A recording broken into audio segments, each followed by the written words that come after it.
Oke, assalamualaikum mas bro ya, kembali lagi kita di Fajar Daily. Kali ini kita bahas tentang toko lagi ya, tentang toko yang di sini berhubungan dengan utang piutang.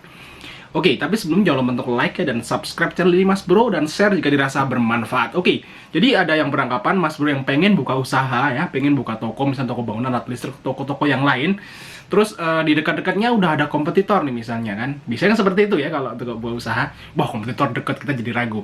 Wah, kompetitor sana itu yang mau kita bahas adalah kompetitor di sana itu ngutangin mas bro. Ada, kalau di toko material kan ada juga toko yang istilahnya itu suka ngutangin gitu ya. Jadi ambil barang dulu, nanti bayarnya nanti gitu ya, belakangan gitu. Ada yang seperti itu. Biasanya orang-orang yang punya modal yang gede banget ya.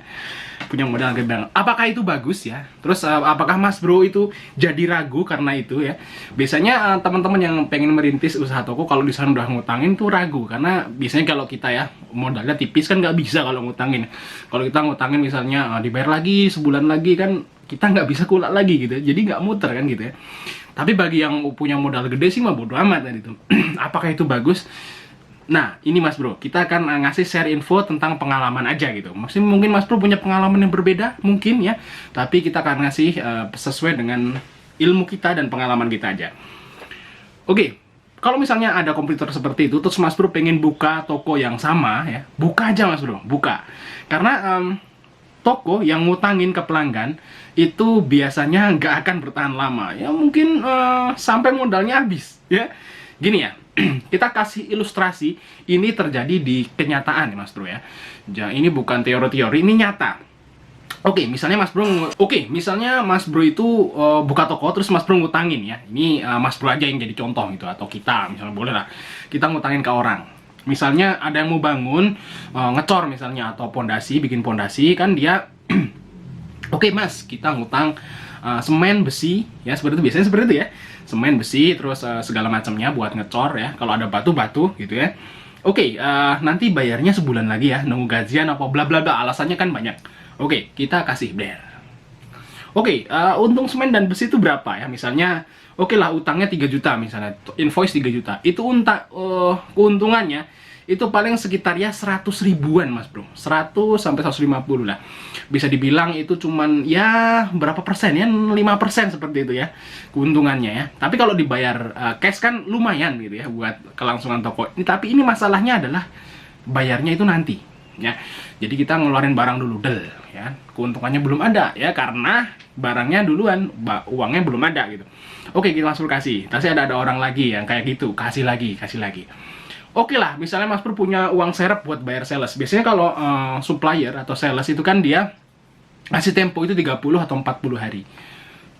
Nah, nanti pikirannya Mas Bro ya, oh, ini jatuh temponya, misalnya ngutangnya sekarang tanggal 15. Jatuh temponya tanggal 20 bulan depan. 35 hari misalnya. Terus orang itu janji tanggal 15 sebulan lagi atau tanggal 15 mau bayar. Berarti kan otomatis uangnya dapat, sales belum datang gitu ya. Oke, awalnya seperti itu memang iya. Awalnya jalan sebulan 2 bulan seperti itu. Lama-kelamaan karena Mas Bro udah sering ngutangin ke orang ya, istilahnya itu bayar nanti, oke lah. Lama-lama orang-orang itu namanya juga manusia Mas Bro, di pengalaman itu lama-lama mereka akan istilahnya itu gampang ke lah bahasanya. Gampang ke.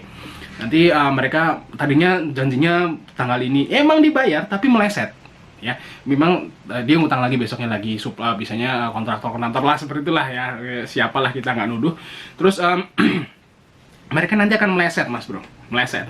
Misalnya janjinya tanggal utang tanggal 15, membayar tanggal 15 bulan depan.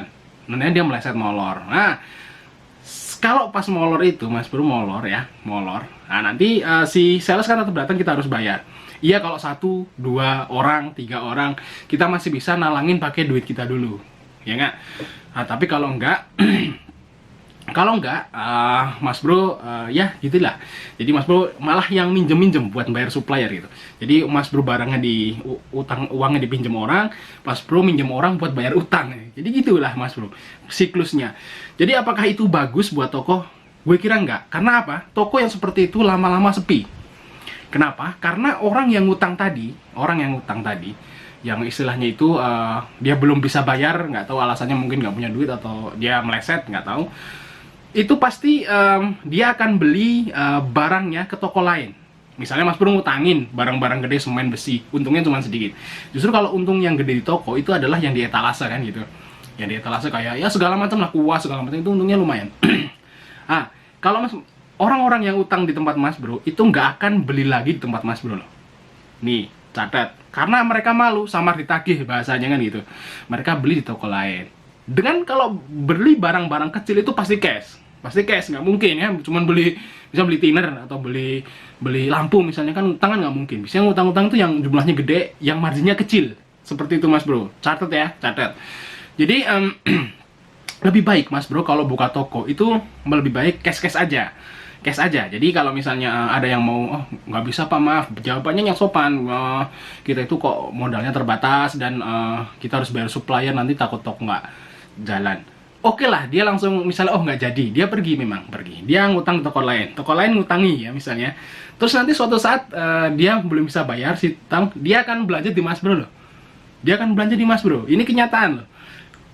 Kita akan belanja di kita barang-barang yang kecil, yang marginnya gede, bayarnya cash gitu. Jadi tetap aja Mas Bro. Jadi kalau misalnya toko di sana suka ngutangin, Mas Bro nggak ngutangin, itu Mas Bro malah bisa aja, walaupun omsetnya lebih kecil ya daripada toko yang ngutangin, tapi keuntungannya bisa hampir setara. Ini catat aja itu. Jadi alangkah baiknya nih bagi Mas Bro nih yang punya toko itu, ya istilahnya itu stop ngutangin lah. Nanti ribet juga karena kita harus ngurusi masalah penagihan. Misalnya udah telat nih ya temponya, kita harus nagih, repot. Nagih itu bukannya repot ya, ya repot juga iya, terus nggak enak juga iya kan, nggak enak. Nagih ke orang itu susah loh nagih ke orang itu loh. Walaupun orangnya itu nggak galak ya, sopan, tapi tetap aja susah gitu, nggak enak hati gitu. Makanya stop lah ngasih bond gitu. Cash aja Mas Bro, ini pengalaman aja.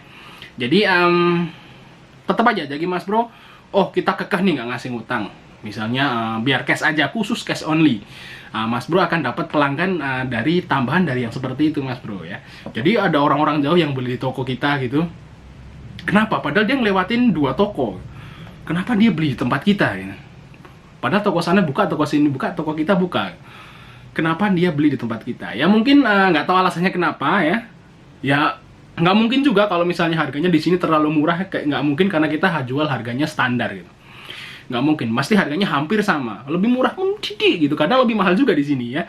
Kenapa ya? Karena mungkin dia itu punya hutang di toko A, toko B, karena dia malu kalau beli di sana samar ditagih, dia beli di toko lain yang belum punya utang di situ gitu Mas Bro. Jadi tetap aja kita tetap dapat pelanggan gitu, walaupun kita cash only dan kompetitor kita ngutangin. Jadi santai aja Mas Bro, lebih baik itu kita santai seperti itu ya, jangan ngasih bond. Kita itu usaha, yang kita kan usaha yang dicari ketenangan Mas Bro. Coba untungnya gede tapi mumet loh. Kalau kita ngasih utang ke orang terus orang nggak dibayar tuh kita mumet loh Mas Bro, mumet. Bayangin aja coba loh Mas Bro.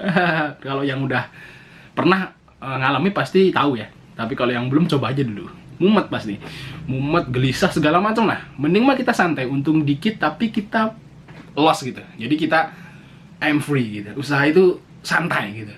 Jadi ya gitulah, dengan salah satunya cash only.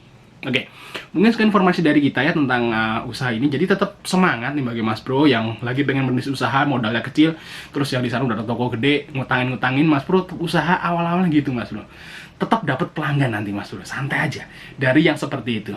Oke, mungkin sekian informasi dari kita. Jangan lupa untuk like ya dan subscribe channel ini Mas Bro, dan share jika dirasa bermanfaat. Sampai ketemu di video berikutnya.